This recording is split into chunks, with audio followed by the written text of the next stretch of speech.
on behalf of UBC Continuing Education and Persian Tapestry to tonight's presentation.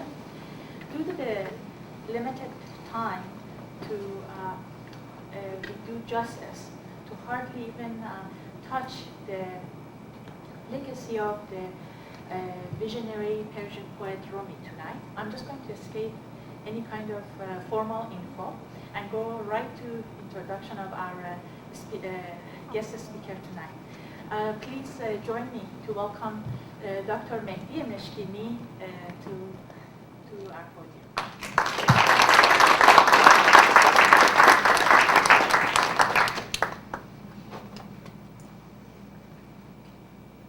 Thanks very much for being here. Thank you, Shiva.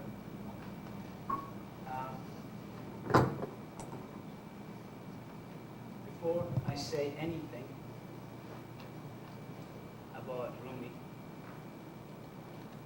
let me say this. Can you hear me back there? Yes? Since 14 centuries ago, when Islam came to Iran, all forms of art and artistic expression were either outright forbidden or frowned upon and discouraged at least. Poetry came to be the only outlet for arts and any kind of creative expression, any kind of creative communication. Unlike countries like Syria and Egypt, which adopted Arabic after they became Islamic, Persians held on to their native tongue, Farsi or Persian, and rejected Arabic.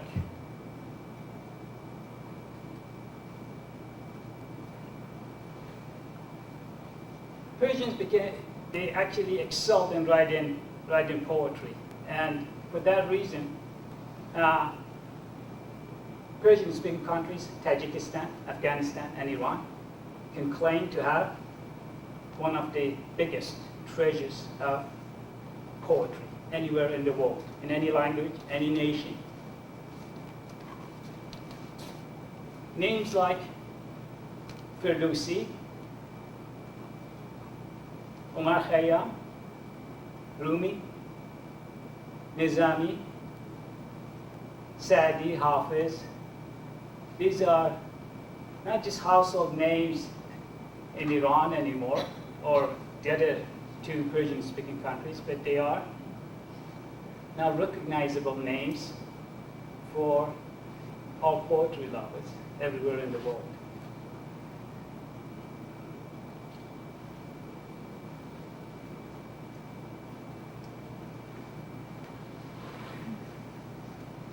Rumi, which is the subject of our discussion tonight, I guess, is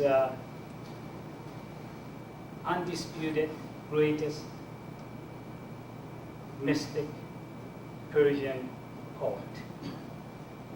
And I know of scholars who are multilingual, they speak to a number of languages and they're into poetry, and they think that actually he is the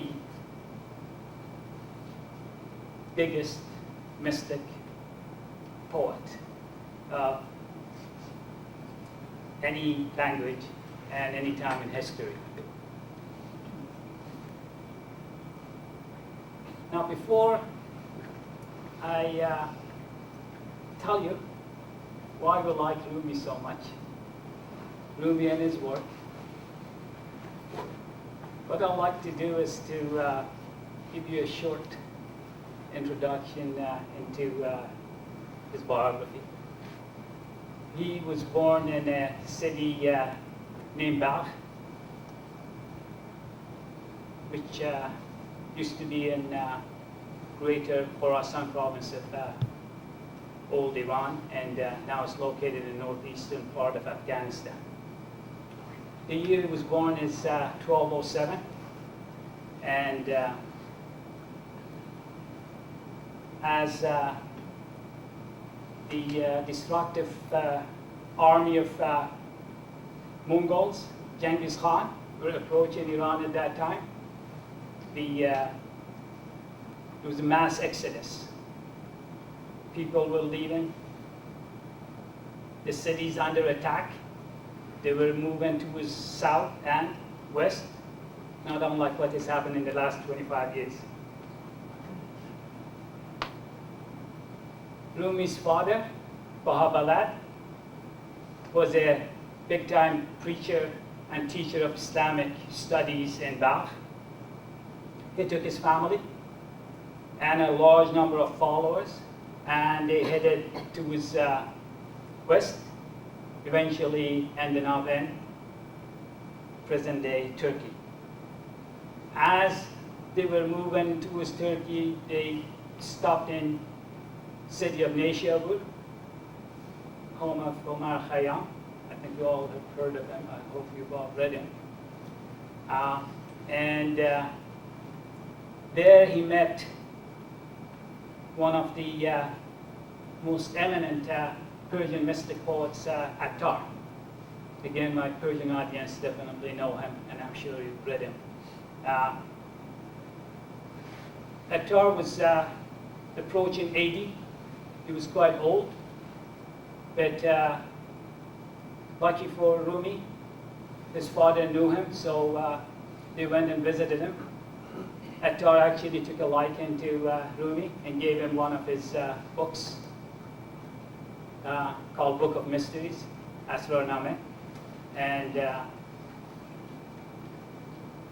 told Rumi's father that he could see a bright future for this little boy.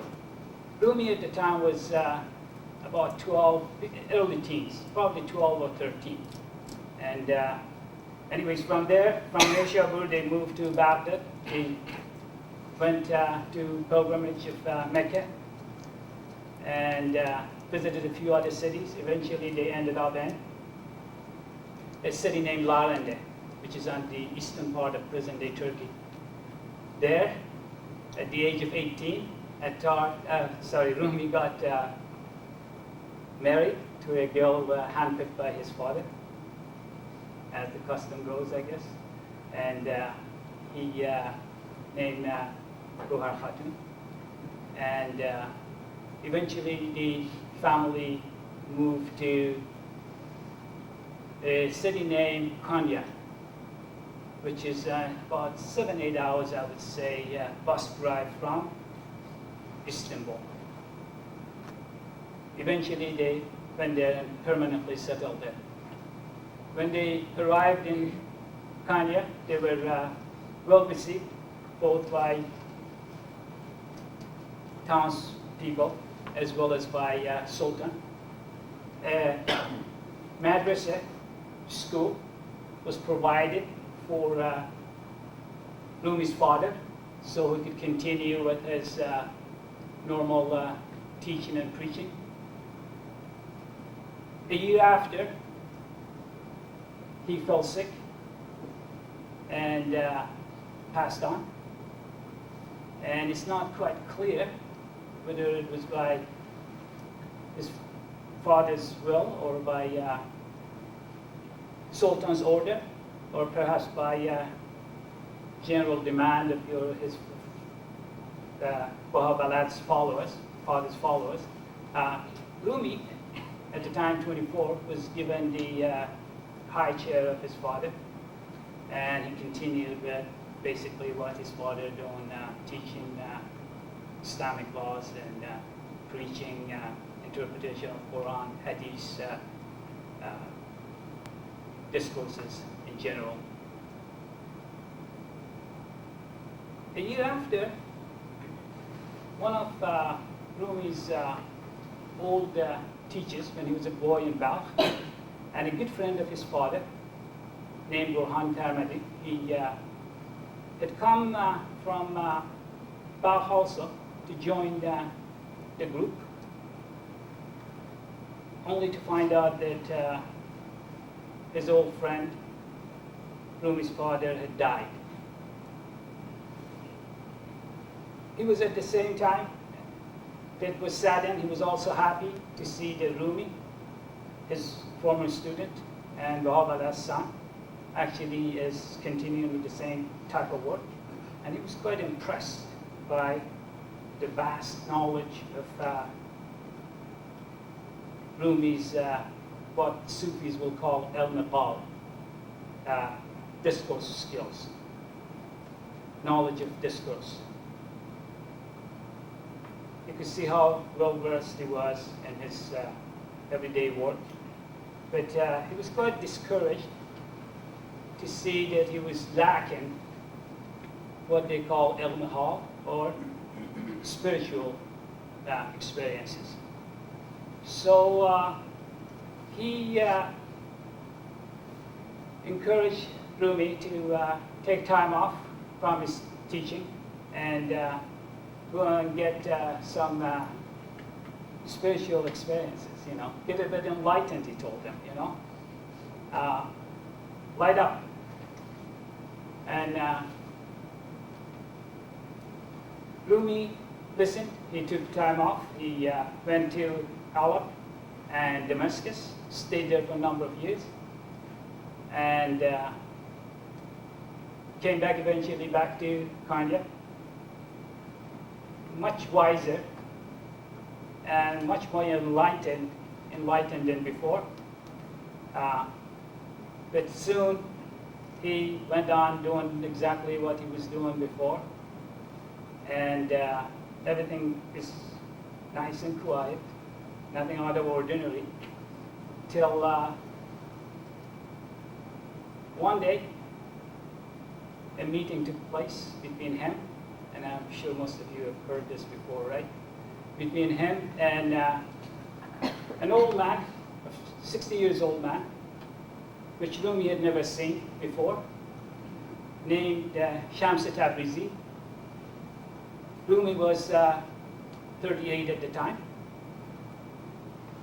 And this meeting completely, forever changed Rumi's life and work.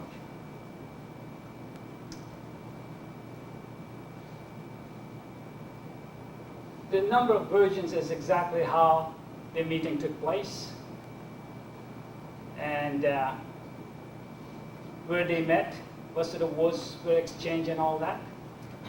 But by far the most credible one is the one from the immediate biographers of Rumi, some of them closely associated with the family and with the movement, Mulavi order. Their version is that this dervish, vagabond, Shams Tabrizi, walks out of blue and stops Rumi, which was mounted on a mule, coming back from madrasa. Just stops him on his tracks and says, poses a question to him. The question asked was, which of the two was the greater man? Muhammad or Bayezid Bastami? And I think you all know who Muhammad is, Prophet Muhammad. Bayezid Bastami is the most eminent Sufi, Persian Sufi, someone which later Rumi really was a role model for Rumi, and Rumi mentions it in his writings a number of times.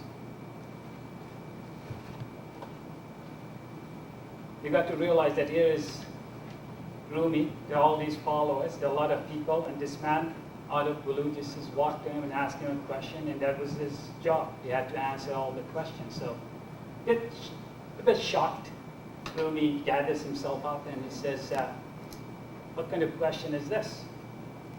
Everyone knows Muhammad is the greatest of all men, right?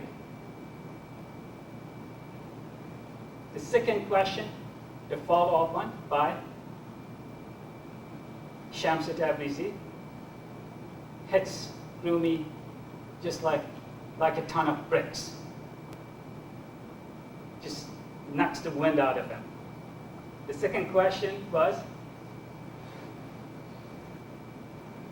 if that is the case, why is it, he says, that Muhammad says, Subhanak ma arafnaka hatta ma'rifatik. This is an Arabic sentence, basically meaning, loosely I'll translate it, means, why is it that Muhammad said that God actually, we never got to know you well enough. We did not really reach the truth, the full truth about you. But Bayezid Bastami says, Subhani ma'azam shani, another Arabic sentence. Praise me, glory to me. This is a man who has reached where? Unity with God. He's there, right? So Rumi had no question, no answer to this one. He just didn't know what to do. Rumi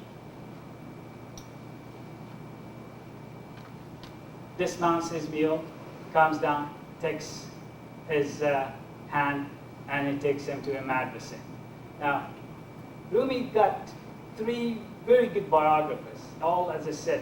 One of them, his own son, Sultan Balad, very close to his father, almost always with him everywhere he went. And he has a book called Ibtidaname, which he describes a lot of the events which took place. The 2 other ones, which are not quite immediate, same time as Rumi, but not that long after. And they have written a lot about Rumi's life. Now let me read some of the things which actually they say about that first meeting.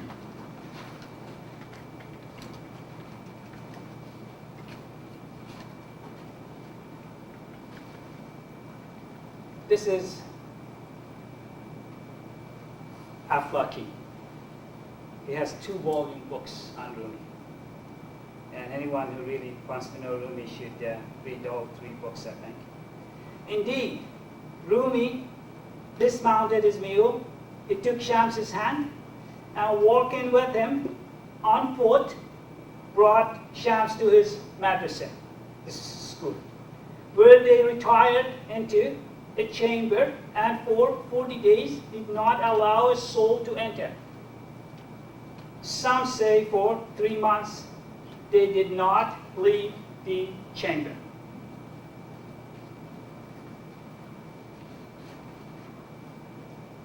Sebasola also reconstructs what happened in that very first meeting between Shams and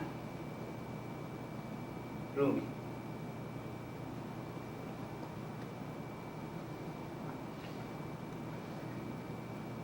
They embraced. This is after he's come down from his mule, and they embraced and pressed each other's hands, and they blended like milk and honey.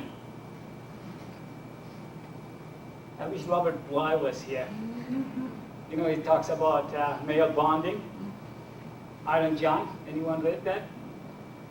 This is really male bonding here, huh? They embraced and pressed each other's hands, and they blended like milk and honey, such that the first time, free of interruption, they conversed for 6 months, period. Such a commune that certainly and essentially there was no consideration for food, beverage, and other human needs. I hope he wasn't fasting all that time.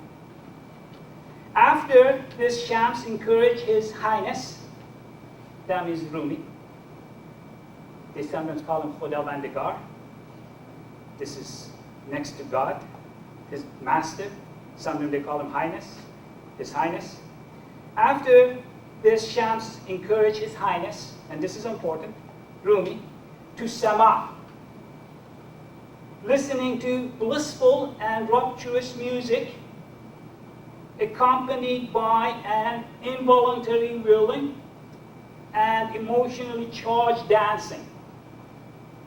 His fellowship was only restricted to his commune with Shams. Now let me read a bit of what Sultan Balad, his own son, writes. It's in the form of a poem, but I'm going to translate that to you. And suddenly, Shams reached him, and right away Rumi was annihilated from the intensity of Shams's illumination. Shams invited Rumi to a world of wonders and bewildering astonishments, the likes of which no one, Turk or Arab, saw even in dreams. The master sheikh, he means Rumi, right? The religious leader, Rumi, became a novice who every day took lessons from Shams. This is a guy who's been teaching now for a good 15 years, right? At least. The complete master became an apprentice again. The followed leader, that means Rumi, became a follower. The follower, of course, Shams-e Tabrizi. It's also in Aflaki a piece about what Rumi himself had said about that first meeting. Let me read that one to you as well.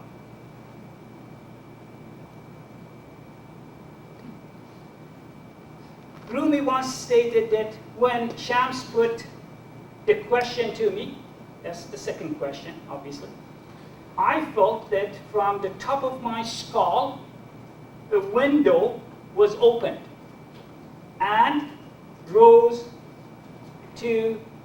smoke rose to 7 skies. Very symbolic, isn't it? His skull got ripped open, and what do you see there? Smoke going up, that means all that mass, stuff you'd learned all that time, is on fire, it's burning, and a window is open, right? So he could all of a sudden see something.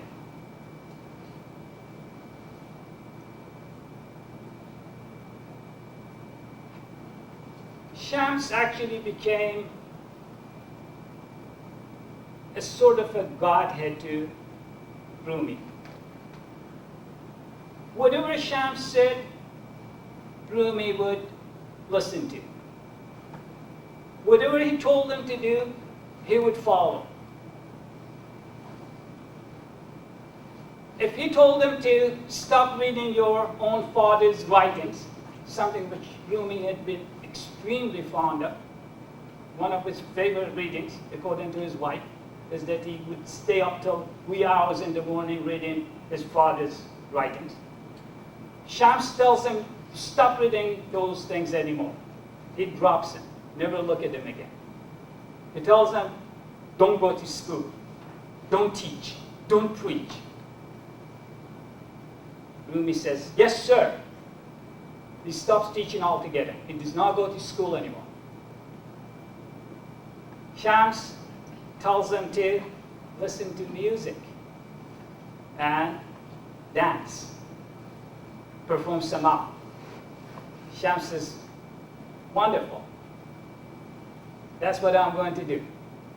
He would dance sometimes day after day, night after night.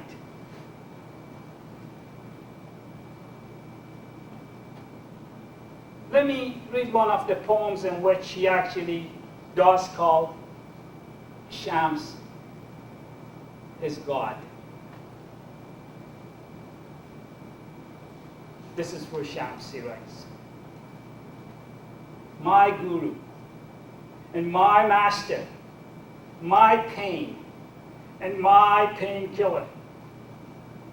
I utter openly these words: you are my Shams and my God. You have checkmated me because you're the king of both worlds. When you behold me, my Shams and my God. It's a long poem. I'll just read a few lines here. In your presence, I become annihilated. So no trace of I is left. This is the condition of devotion, my Shams and my God. You're my Kaaba. Kaaba, of course, is the house of God in Mecca. That's where you're going to perform Hajj. It's saying to Shams, you're my Kaaba. It's also where you stand towards when you pray. You do your daily prayers. You are my Kaaba. You're my synagogue. My church and my fire temple. Hell and heaven. Bosom friend of my life, my Shams and my God. There's another poem in which he risks being accused of infidelity by saying, I have to translate these in my head, right? It says, hear me out. Whether it is blasphemy or Islam, you're either God's emanation or God himself. Now, you can only see how the religious establishment is going to take all this. The superstar has turned into listening to music, dancing. Actually, he even was making musical instruments eventually. He was saying things and doing things which obviously upset them. They showed a lot of animosity and hostility towards him. It wasn't just the religious establishment. His own disciples were upset because he was not going to school and teaching them anymore. He had no teacher. His own family was not too happy. They weren't seeing a lot of Rumi anymore. And who was to blame? This guy who appeared from nowhere and all of a sudden made all these changes, and this man who was their religious scholar and the teacher of Islamic studies.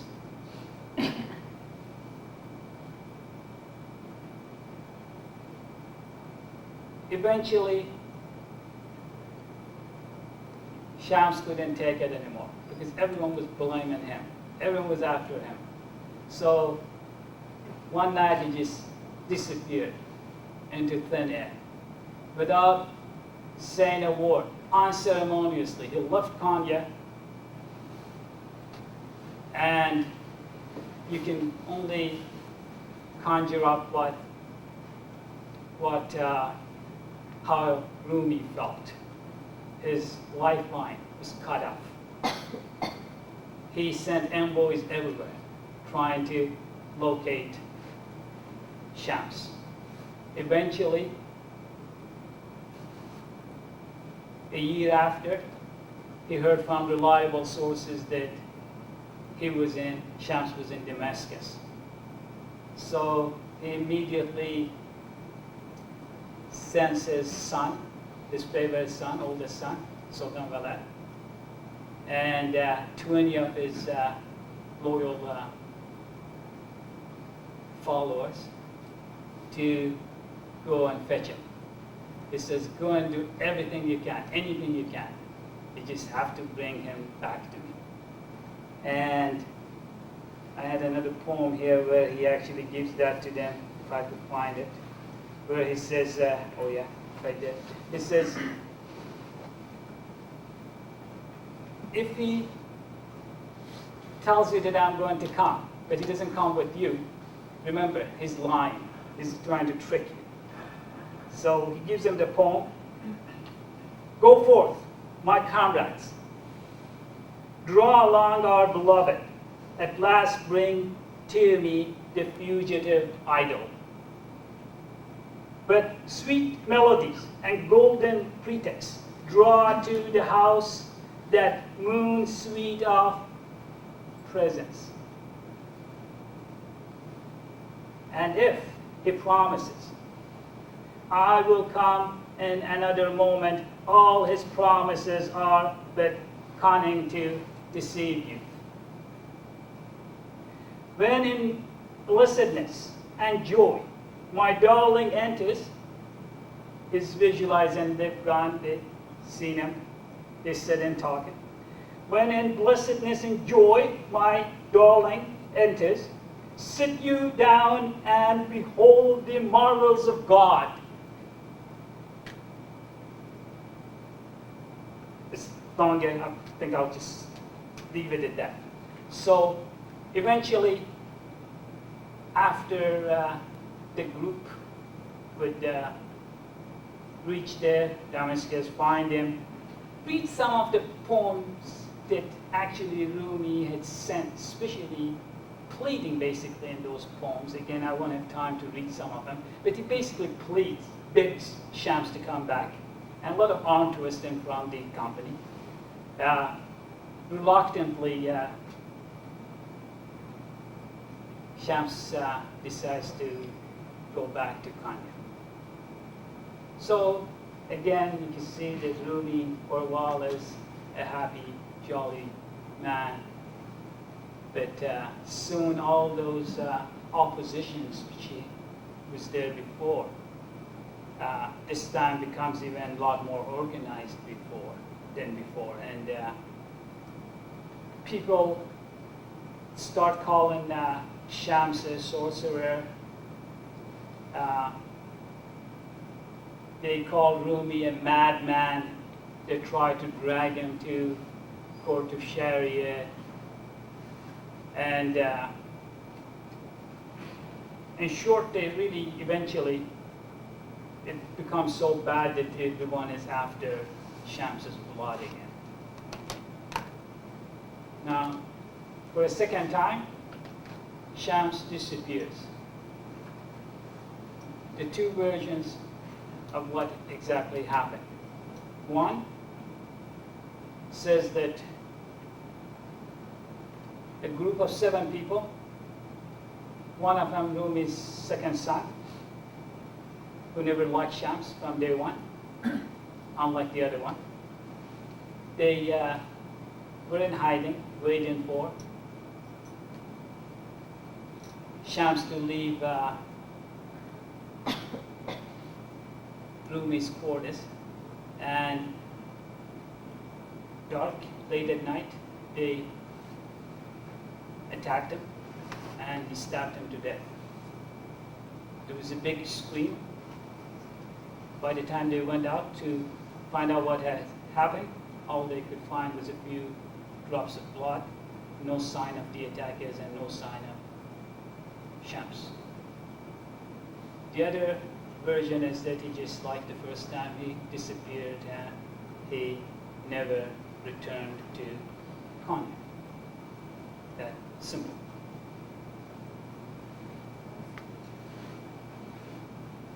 Okay, this is a short biography of Rumi, first 40 years.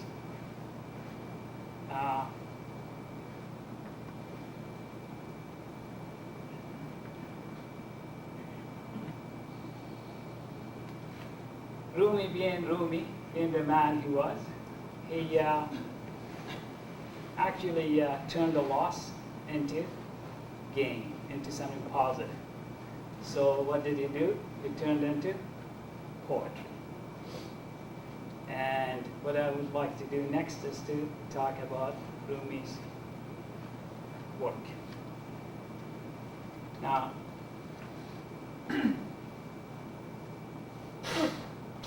Rumi's work could be easily divided into prose and poetry. The three books of prose books which we have from him, one is called Maktubat, or collection of letters. If I have time, I'll read some of those letters. I think they're very revealing. They tell a lot about Rumi's character. We'll see how the time goes. It's a collection of letters, a lot of them to actually Sultan and some of the people in high offices, recommendations for disciples, that sort of thing. But a couple of really interesting letters, one to his son and another one to his daughter-in-law, which I would like to read later if I have time. There's another book called this is Sabha. This is the 7 sittings, or 7 sessions, or 7 sermons, I guess, which discusses basically religion and ethics.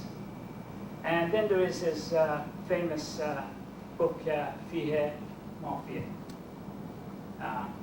Basically meaning what is in it is in it.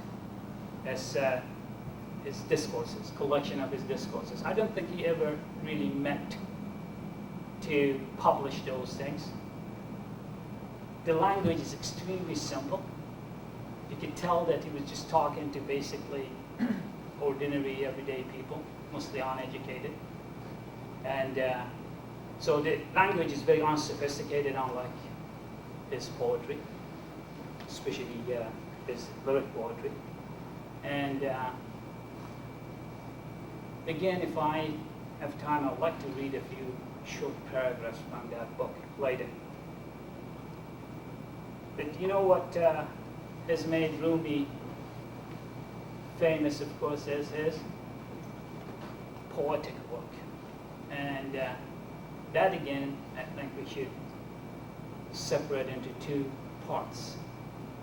Part 1 is his lyric poetry.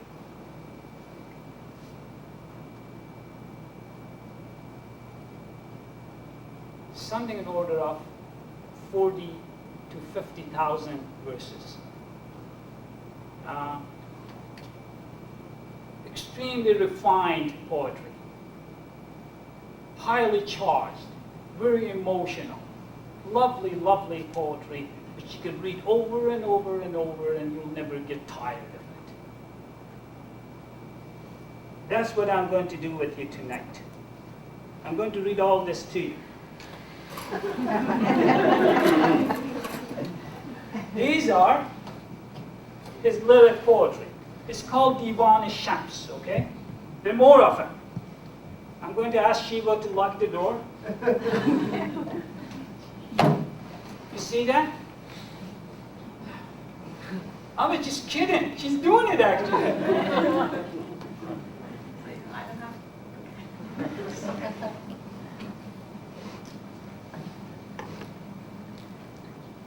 10 volumes. Firuzan Fakhr, the wonderful Persian scholar. He spent a lifetime with Rumi, collected all these. This is poetry in its highest form. And the other one, which is Rumi is more famous for, of course, is what? Is Masnavi, right? Masnavi. Now, before I go into Masnavi, and I'd like to spend more time with that, what I'd like to do is to read to you, if I may, a few of the, some of them I just picked up at random, a couple maybe, of his lyric poetry. Let me see.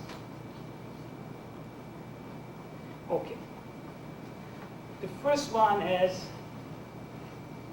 Rumi is in search of, in this one which I have here on top, he's in search of God.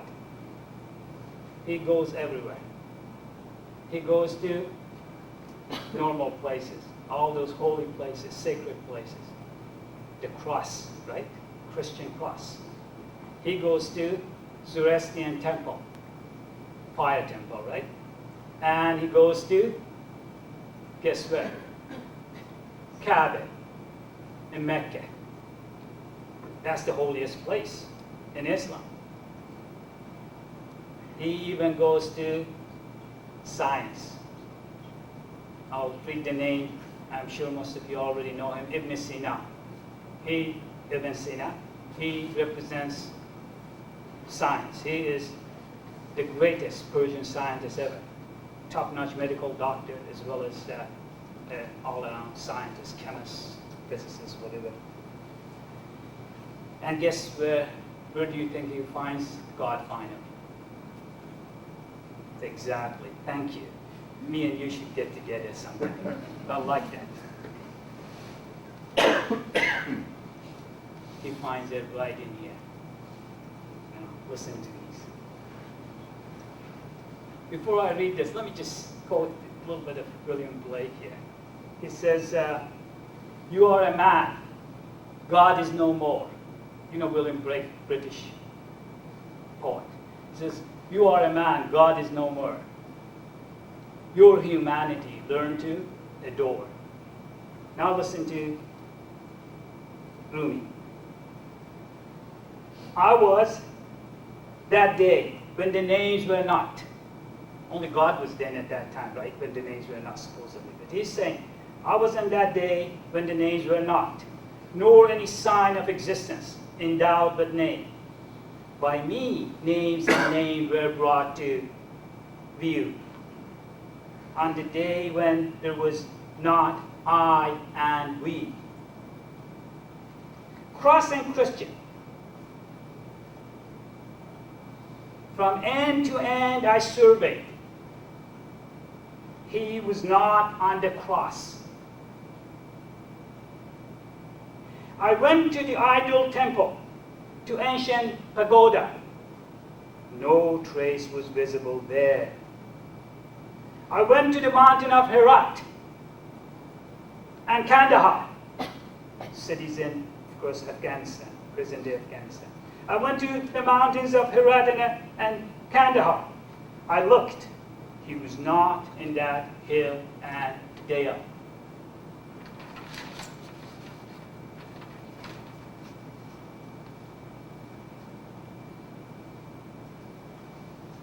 I bent the reins of search to the Kaaba.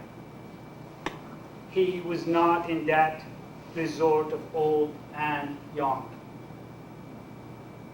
I questioned Ibn Sina of his state. He was not in Ibn Sina's range. I gazed into my own heart. There I saw him. He was nowhere else. Now let me read another one.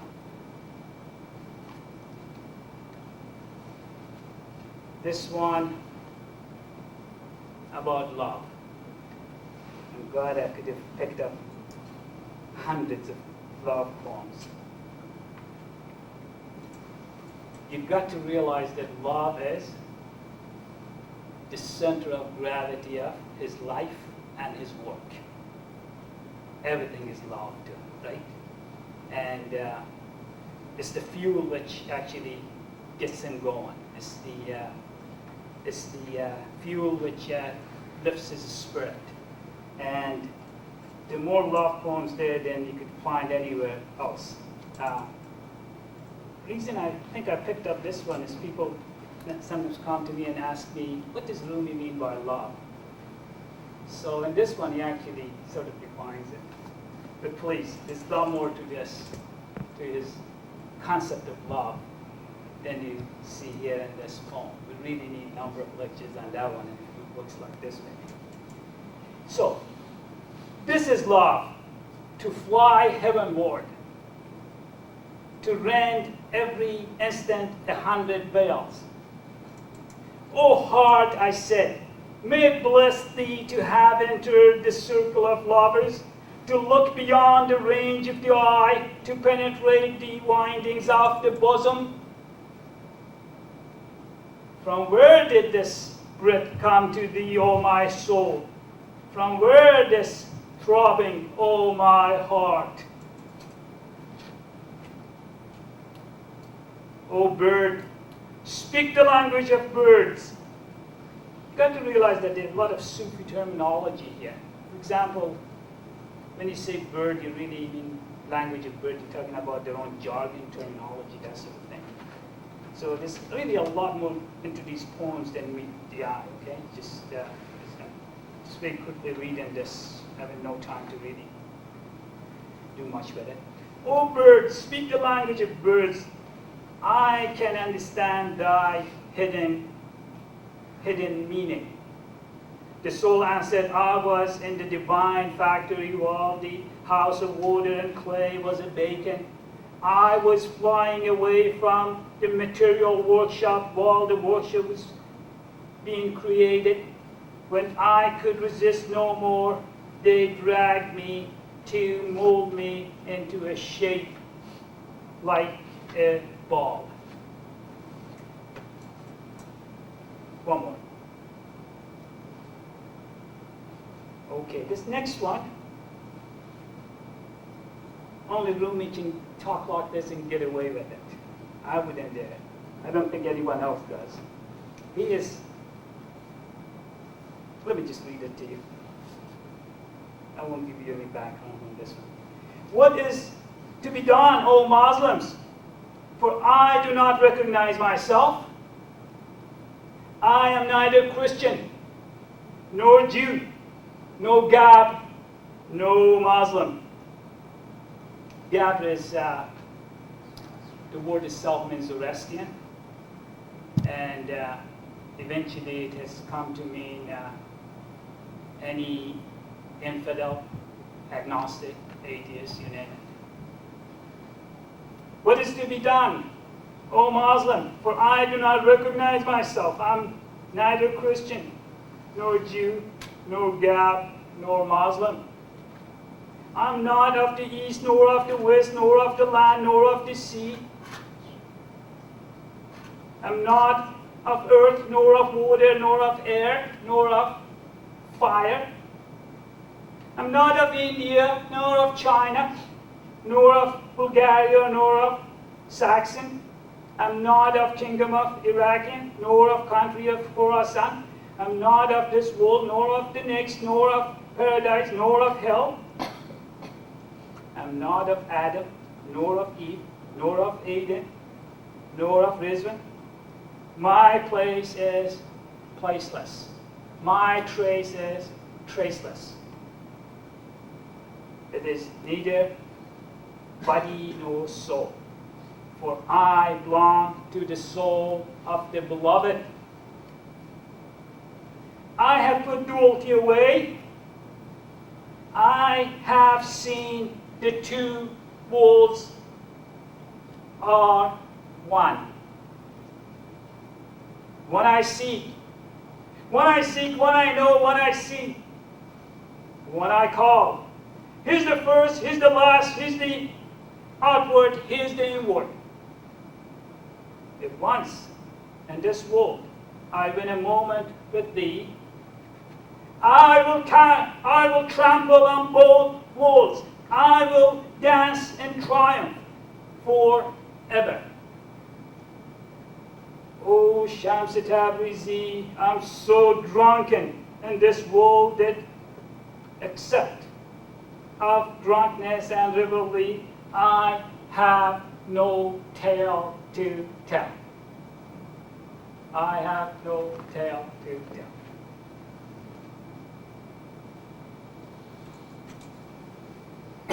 Now let me just move on to the next one. Masnavi. The word Masnavi itself really refers to style of poetry. It's a poetry in which you divide the verse into two equal parts. Each part scans exactly the same, has the same rhythm, has got the same rhyme, and it's a very popular style of poetry writing in Persian. So many other poets actually have written in this style, including the most respected Persian poet, Ferdowsi. He has also written in the same style. And the other famous Persian poet, Nizami, of Mehdi Meshgini and Khosrow. Same style. But as soon as you say Masnavi, immediately everyone thinks of who? Immediately Persians associate that with Rumi. Rumi is such an imposing figure, you know. No one thinks of the other people who haven't written in this. They read those other books, of course. They love them, they enjoy them, but they don't think that's Masnavi. Masnavi is Rumi.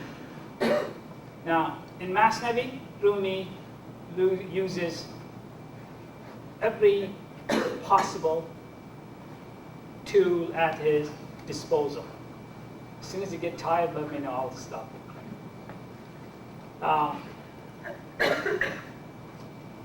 He uses verses from Quran. He uses hadith, Prophet's tradition. He uses stories from other Sufis before him. He uses every poetry tool like alliteration, illusion, allegory, metaphor, symbol, simile, satire, you name it. He would use anecdote, parables, fables, legends, all of these from things which are already known to people before that, stories which were widespread, most people already knew. But what he does is to take those same stories and he redo them. He redoes them in the sense that he would take them, twist them, give them a fresh look.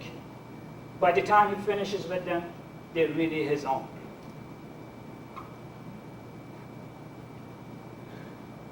Masnavi, you got to realize, was meant to be orally read.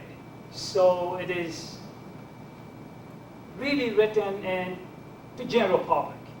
Most Sufis, I must tell you this, most Sufis do write for other Sufis, for scholars.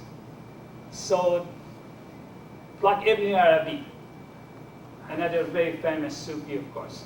His writings are so difficult to discern and comprehend because it's really not writing for general public. Rumi writes both for initiated and uninitiated. He writes for everyone. He's not excluding anyone. For that reason, the language he uses there is extremely simple. It's so simple that after over 7.5 centuries, I, not really educated in Persian literature, can read them today. After 750 years, I can read them today, and I have absolutely no problem following them, line by line. It's that simple. At the same time, make no mistake that it is multi-layered. It's not that simple. It just appears simple. You know, there's so much more into it. It's much like William Blake's again, Songs of Innocence, or Songs of Innocence, or Songs of Experience. They appear to be so simple, right? But there's really a lot more to those little poems than you may think the first time you read them. So, Masnavi is, fortunately for that reason, very simple to read and very simple to translate, but you've got to realize that you could read Masnavi, you must read it at different levels. What he does also in Masnavi is to use themes which are familiar to us.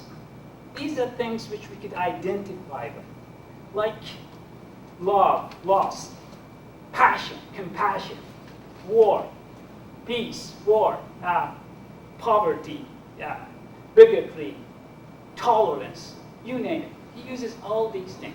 And he brings in Moses, Jesus, Muhammad, Khizr, this one of the Persian prophets.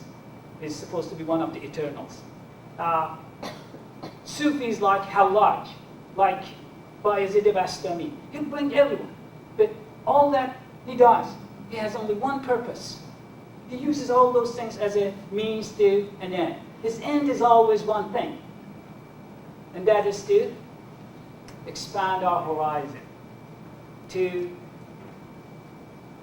open our eyes and our minds, to elevate our humanity, to lift our soul, to make us to be more tolerant people.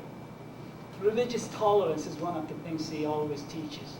He wants us to get rid of our prejudices. He wants to make kinder, gentler, more humane human beings out of us. He wants to unite communities. That's what the purpose is. That's the message. You see, it's always got a message. Every story there has got always a moral message in it. And it's that thing which you really have to look into when you do you read Masnavi. Now, sometimes, I must tell you this also, that he uses language which is quite obscene. He uses very dirty jokes sometimes. He uses erotic tales sometimes. Some of them are so much so that not only I would never think of reading one of those in here, but Nicholson, who's spent a lifetime translating Masnavi and has done a wonderful job.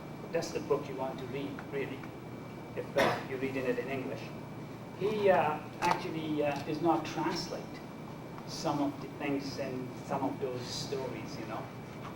Instead, he doesn't translate into English, he does resort to Latin, which most of us don't understand, of course, right? So, it's really, you know, I feel blessed that I could read these things in original, you know. I honestly, this is a true story. I was sitting at outside of the main library. You know, there are all those coffee shops, right? I love to hang in there and, you know, hang out there and drink coffee and, you know, read and write. And I was reading one of the stories in there. I just call it Pumpkin Lady story. Some of you know which one I'm talking about. And I was laughing my head off. I didn't know what I was doing. And by the time I was finished, everyone was looking at me. This old guy sitting in there, is he mad? You know, because I was reading something too. I mean, I wasn't acting quite mad, you know. So he does everything possible to get us interested, you know. But there's always that message in there which you should be looking for. Let me also tell you this, that reading Masnavi is not something which I could really, you know, you could do it in a few sessions. It's a lifelong experience. Those lines are actually opens the door for the uninitiated. I recommend that you read those over and over and over and not just read them, but to try to really get a feel for it. See if you could find the message in there. The rest of Masnavi actually is considered to be sort of an expansion of the first 18 lines. In the same sense, again, I keep talking William Blake because he's one of my idols, and I just love to read that man. I never get tired of reading him. He starts his Songs of Innocence with this saying that the song of a reed or pipe, piping down the valleys wild, piping songs of pleasant glee. Rumi does the same. He also starts his Masnavi with the song of or sound of the reed or pipe. Same thing, basically. And he says, listen to this reed, and he means himself, of course. Listen to this reed, telling a tale, complaining of the separations. Now, I was going to read all these lines to you and maybe go over them a bit, but I'm almost running out of time here, and I must tell you that we do have, I feel very fortunate that we have Mr. Qayuri, Manichehra Qayuri here, who is one of the best reed players in Iran. He just happened to be here in Vancouver, and he's also quite familiar with Rumi. He used to, he's retired now, but he used to teach Persian literature, and right now he has a music institute which he heads, and he's got a very large number of students, and he just happens to be visiting in here. So I really feel good that he's here. So instead of me going through those lines, and because I'm going to keep you here all night to read all this to you, I'm going to give you a break. I'm going to ask him to come and play the reed, and I've asked him if he'd be good enough to do the first 18 lines, so that at least some of those, depending on how much more time you get. Then what I'd like to do is to come back and go maybe do some of these stories in Masnavi if we still have time. If we don't, and you'd much better have him than me, that's up to you. But for now, if I could ask Agha Qayuri Tashrif Biyarید اینجا.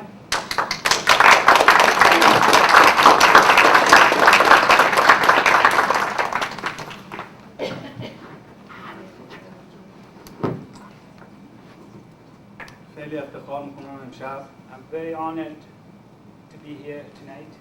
در خدمت شما فرهیختگان UBC هستم Be among you very educated scholars from UBC و علاقمندان به مولوی. and people who are interested in Molavi.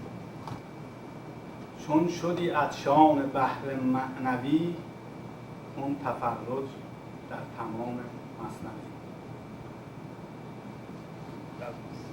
امشب از اولین شعر مولانا که با نی شروع میشه، من چند دقیقه رو در خدمتتون هستم. Basically saying the same thing that I said. He's going to start with the first 18 line I said, those are, you see, Masnavi comes in 6 books, right? There's 6 books, and a total of 26,000 verses, okay? And these 18 lines that I'm talking about is from book 1, and that's what he said. He says he's going to do some of those lines right now. So,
بشنوی نی بشنوی نی چون شکایت می کند بشنوی نی چون شکایت می کند و جدایی ها حکایت می کند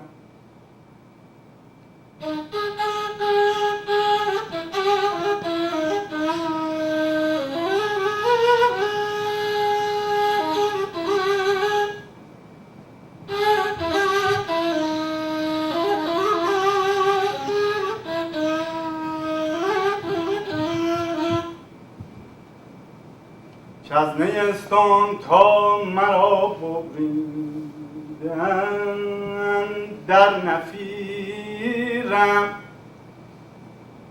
در نفیرم مرد و زن نالیدند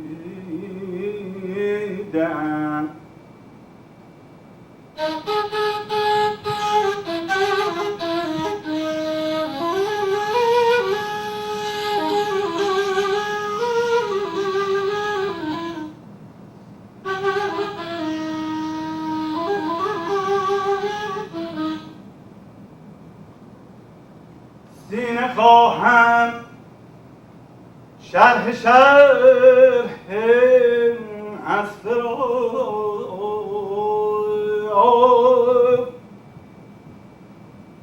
تا بگویم شرح درد اشتیاق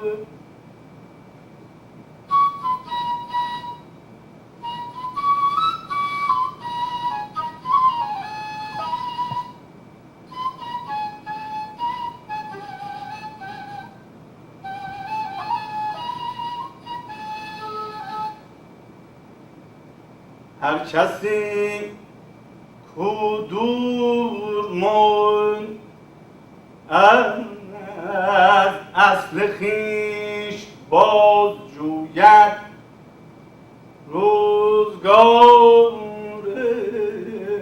وصل خویش من بر جمعیتی نالون شدم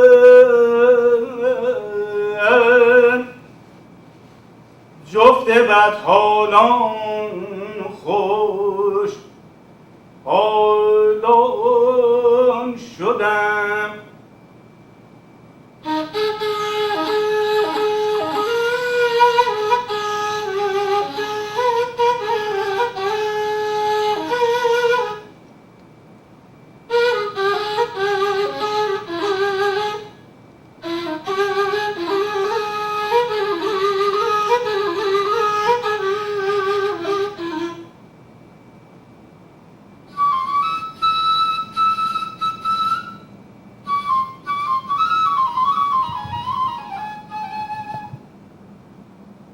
هر کسی از زن خود شد یار من و از درون من نجست اسرار من سر من از ناله من دور نیست لیک چشم و گوش را اون نور نیست لیک چشم و گوش را اون نور نیست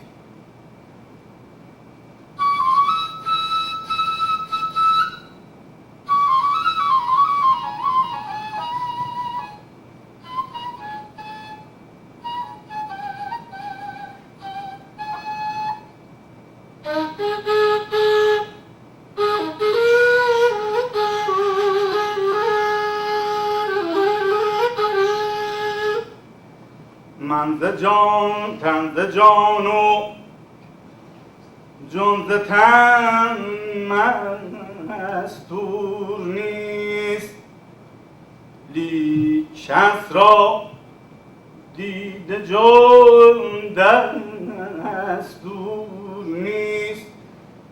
آتش است این بنگنای و نیست باد،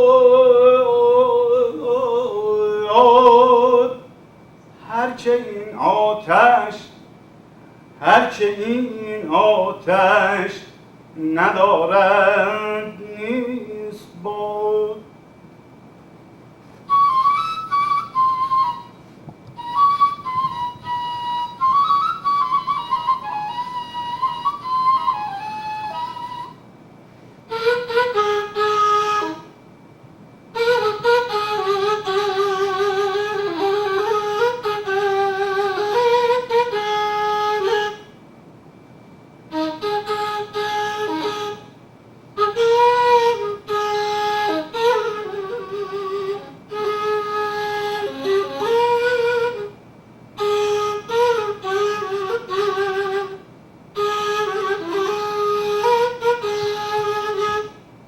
آتش عشق است کاندر نی فتاد،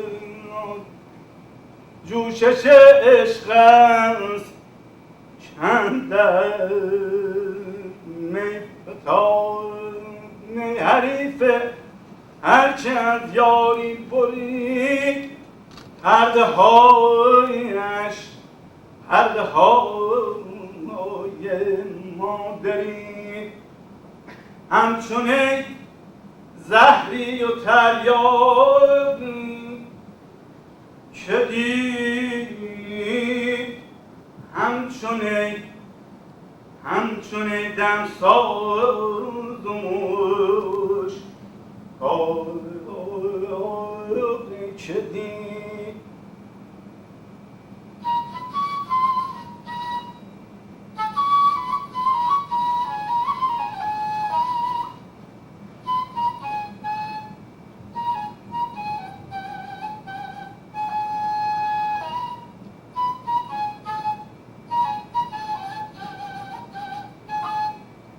نی حدیث راه پر خون می کند، قصه های عشق مجنون می کند. محرم این هوش جز بیهوش نیست، مر زبان را مشتری جز گوش نیست. در غم ما روزها بیگاه شد، روزها با سوزها همراه شد.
get quite as many people.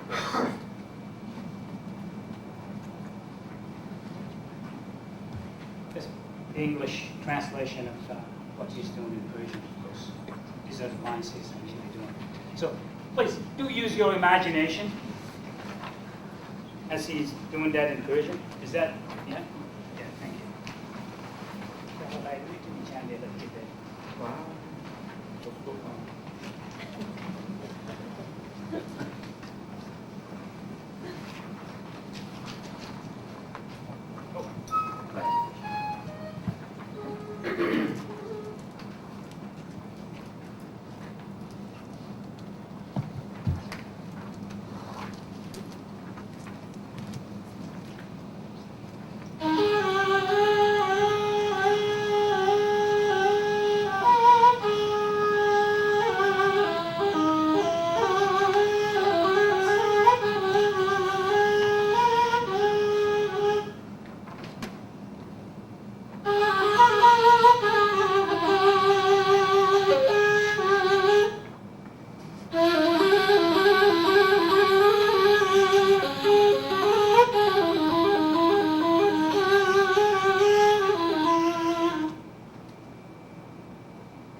روزها رفت گو رو باش نیست تو بمان ای اونچه چون تو پاک نیست هرچه جز ماهی ز آبش سیر شد هرچه بی روزیست روزش دیر شد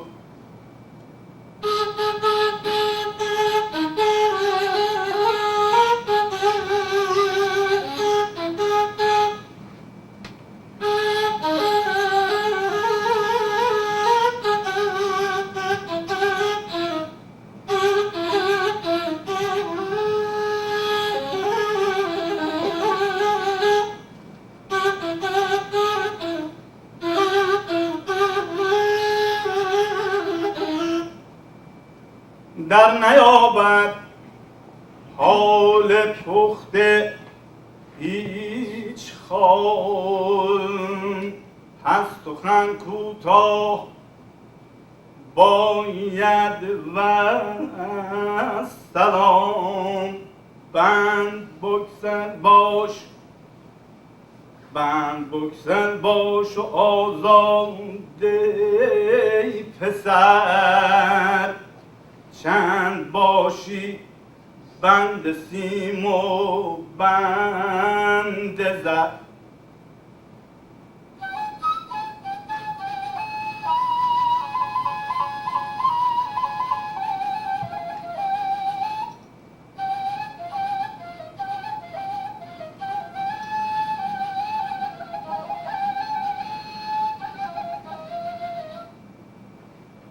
گر بریزی بحر را در کوزه‌ای چند گنجد قسمت یک روزه‌ای کوزه چشم حریصون پر نشد تا صدف قانع نشد پردر نشد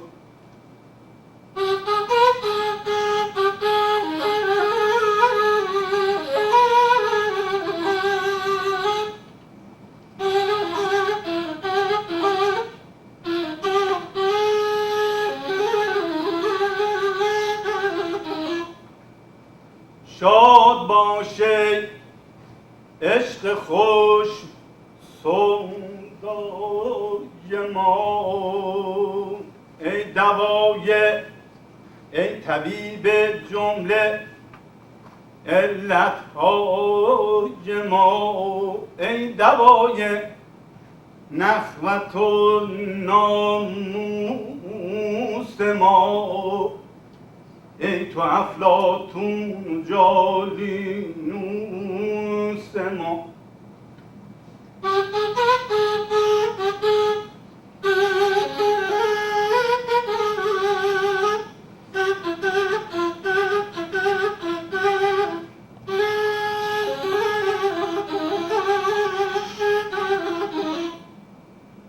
با دم دمساز خود گرم جفتنی، همچون ای من گفتنی ها گفتنی، هرچه او از هم زبانی شد جدا، هرچه او از هم زبانی شد جدا، بینوا شد گرچه دارد صد نوا.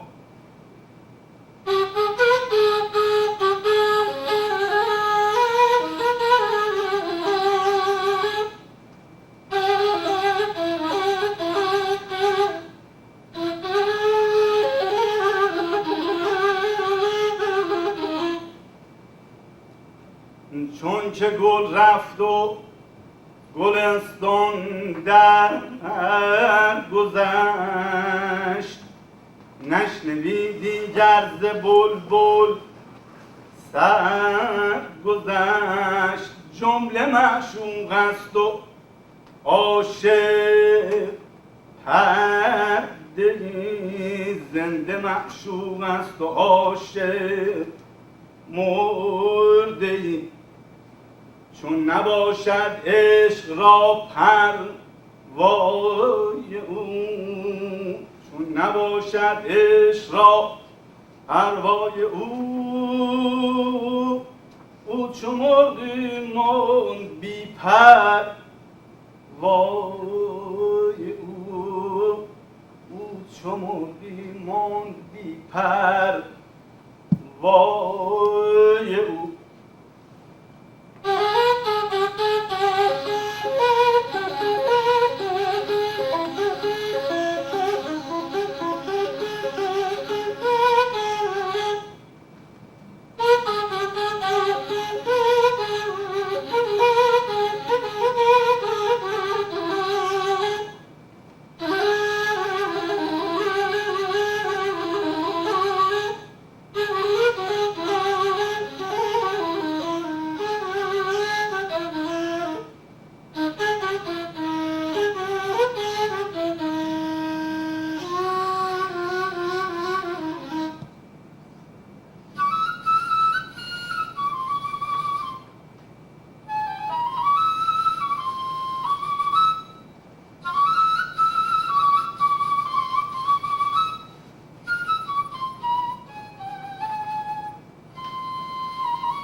Unfortunately, we are out of time almost, and certainly I'm going to, if you have any questions, I'd be more than happy to stay and, answer any questions you may have. I would have liked to read, some of the stories, not just necessarily read, but just tell some of these stories from Masnavi. But looks like we're almost out of time, so maybe the time will be better spent if you just ask questions. It's really totally up to you. Probably some of you do want to, may have to leave. So How about the sauce? If you want to leave, this is your chance. After that, Shiva is going to close the door, right? And I'm going to start first with Masnavi. This book, by the way, I bought in Konya. This was published 4 years. Well, it was completed 4 years after Rumi passed on, and it's the original thing. The Turkish government actually went and reprinted the whole, redid it again. Just a wonderful book, very heavy book. It's almost the only thing I brought with me from it. And it's probably the best reference because it's the original thing. They have made some changes in Masnavi, which I won't go into right now, but so it's nice to have one of these. And there were very few of these available. I think I was lucky. I think I got one of the very first ones, if not the first one, when I was there. So, do you have any questions, or should I go on? It's really totally up to you. I can go on talking about someone like Rumi forever. It's a bit of a hobby for me too, But, yes. Yeah, what kind, if somebody who knows more than the Iranian can read it without difficulty? Or what kind of language? Well, it is in Persian. Persian. Okay? Yeah. If you go to Konya, and you'll see that almost all the tour guides would make you believe that he was Turk and he wrote in Turkish. And look, it sort of makes sense, right? Everyone wants Rumi, right? Turks say he's a Turk. Afghanis, he's from Balkh, so he's one of us. Iranians, of course, who've done most of the studies on this, on him, they want to claim it, right? And Tajiks, I've heard the same thing from them. They think he was so close to the border of Tajikistan that now he really actually dropped off, The fact is, Rumi is very international. He belongs to everyone. Someone like him, but that sort of vision, which I was talking about. You can't say he's from this or that, but he wrote in Persian, yes. And the translation you see there is Nicholson spent almost all his life really working on Masnavi. He did translate a few of the poems, and these are his lyric poems, right? These are the ones which, personally, I much more prefer to read because, as I said, these are really the most refined, charged, emotional. A lot of them written for Shams. This one, the language is not sophisticated. The language is simple, and even the translation, when you read the English translation, you see how simple it is. But please, again, this is really a very multi-layered poetry, and there's really a lot more into those. So that's why I said it's a life experience really to get to know Masnavi or Rumi in general, including Masnavi. Yes. Yes. Why don't you tell us one of the stories of Masnavi? Okay. Why don't I do that? These are some of them are a bit longer, but let me just think. What do I want to tell you? Okay, let's talk about lack of communication. He talks about 4 beggars who, someone passes by, a generous guy gives them a few dirhams and says, go and share this, buy yourself something. And they start, one of them says, I want to spend this on angur. Angur means grape in Persian. The other guy says, oh, no.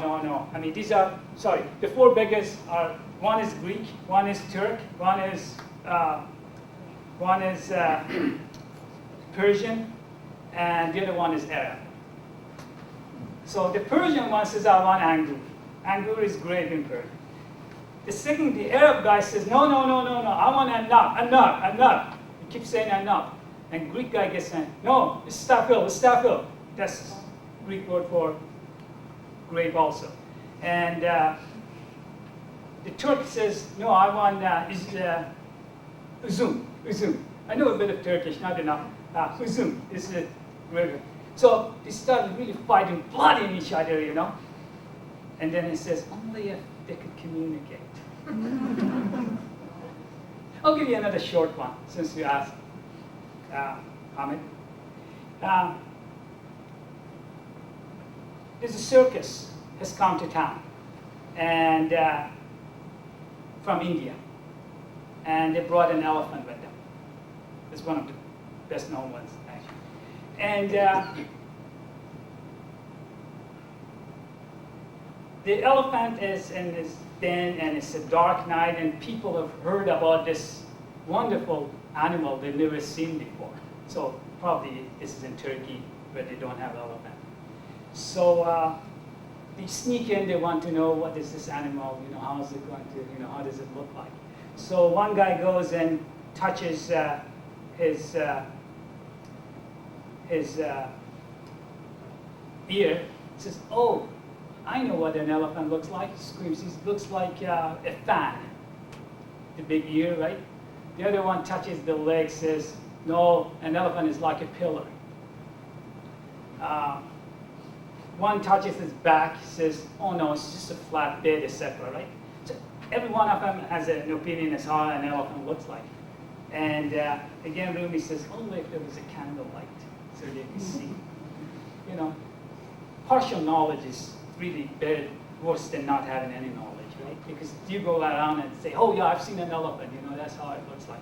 And they're just thousands and thousands of, you know, basically stories. Like some of them are very long. You see, when Rumi starts talking about, in mass media, about these stories, what happens is that he gets so involved, he's talking about story, and before he even finishes, he jumps into another story. And then he comes back to the first one. In that sense, you're going to get a bit confused. So you have to just basically keep track of what is happening there. Realize that all of a sudden he's shifting gears, you know, he's going into another gear.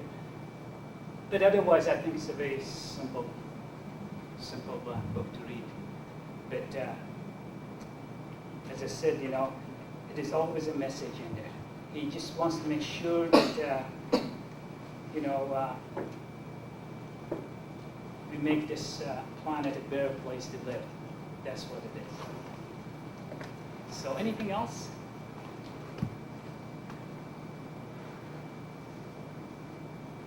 No? So time to start reading. Close the door now. That's the time, right? You don't ask, I'm going to read, huh? No? So, thanks so much for coming, huh? It was very, very nice of you to come. I'm really sorry we didn't have more time. Honestly, I just felt like, you know, I wanted to go forever, but I don't want to keep you. I do this in my classrooms too, and kids hate you. Then you go over, right? Why can't you stop, you know? You keep talking. So, yes. Thanks again for coming. And yes, Shiva. And thank you, Shiva. I mean, honestly, I don't know where she gets all her energy. I mean, very accurate. Yes. I would like to say thank you for your delightful presentation. Thank you. And I also would like to say a special thanks to our friend who comes all the way from Iran for your heavenly sound of Persian flute. You make this visit to our homeland an enchanting journey tonight. متشکرم برای اینکه ما رو بردین به اون کوچه باغای ایران ببرید.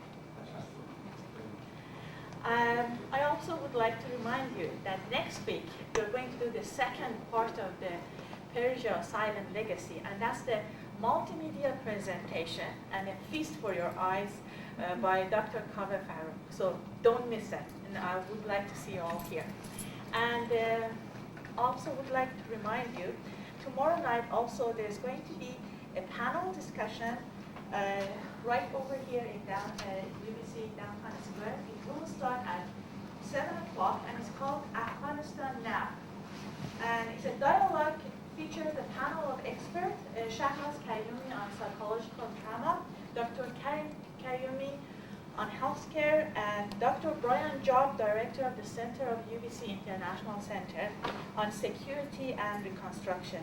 The evening begins with a presentation by the Institute for Media, Policy and Civil Society on Canadian support for the free media in Afghanistan. And I also would like to remind you, on your way up to go out of the building, there is a beautiful photography exhibition on the upper lounge by three very famous photographer on the daily life in Afghanistan, and it's called Kites, Guns, and Dreams. And I do advise you, if you get a chance, take a glance, you would love that. And again, now don't go back to you. Thanks for being here, and by being here, bring so much passion of the poetry to all of us. Thank you.